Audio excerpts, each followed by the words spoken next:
Hai semua, Assalamualaikum warahmatullahi wabarakatuh. Selamat datang di podcastku. Perkenalkan, saya Adita Amalia Salsabila, mahasiswa Sosiologi Antropologi dari Universitas Negeri Semarang. Langsung saja, pada kesempatan kali ini saya akan membahas mengenai pembangunan sebuah kelompok marginal yang diambil dari kisah sekelompok becak wisata religi Menara Kudus. Siapa sih di sini yang tak kenal kota Kudus?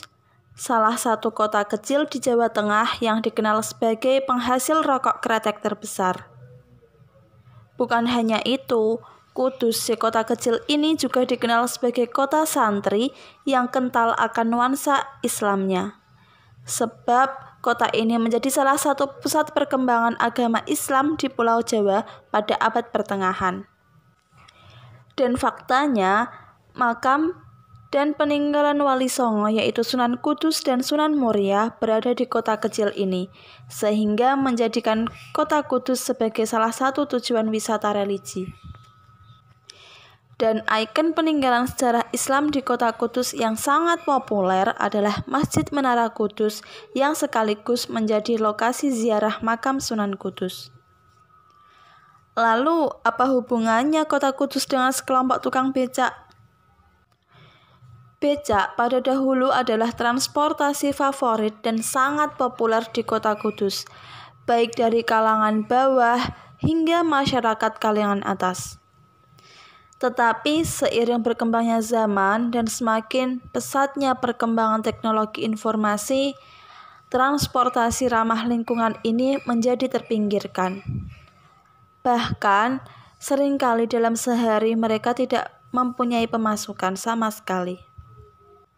Sehingga mereka bertempat di sembarang pinggir jalan untuk mencari penumpang. Bahkan mereka sempat hampir disingkirkan karena menjadi penyebab kemacetan lalu lintas. Mereka juga termarginalkan karena adanya ojek-ojek online. Melihat hal ini, akhirnya pemerintah Kota Kudus, terkhusus Dinas Perhubungan, melakukan penataan kembali Kota Kudus, khususnya di sekitar Menara Kudus, mulai dari Taman Menara hingga pada tukang becak dan tukang ojek. Tujuannya adalah untuk menjadikan Kota Kudus kota yang bersih, indah, rapi, tertib, sehingga pemerintah menertibkan tukang-tukang becak ini untuk mengurangi kemacetan.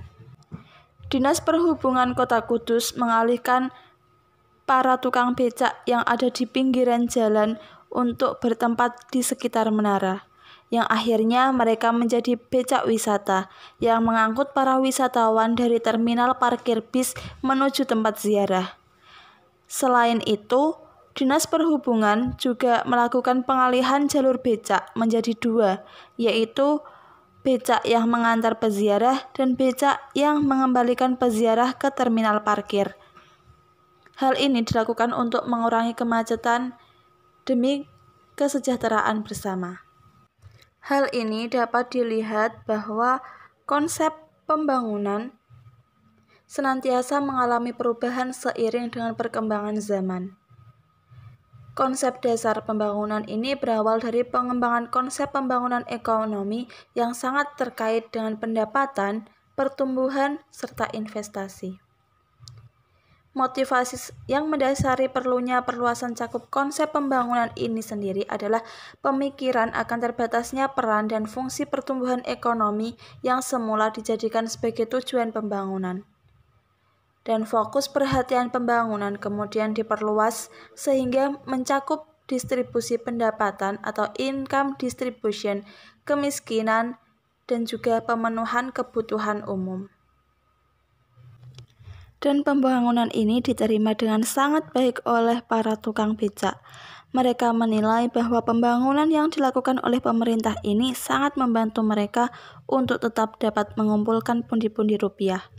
Karena memang tujuan adanya pembangunan adalah untuk mensejahterakan masyarakat. Atau bisa dikatakan bahwa pembangunan yang direncanakan oleh pemerintah ini adalah untuk kemakmuran atau kesejahteraan masyarakat dari kondisi yang kurang baik menuju kondisi yang lebih baik. Oke, cukup sekian podcast dari saya. Apabila ada salah kata, mohon maaf yang sebesar-besarnya. Wassalamualaikum warahmatullahi wabarakatuh.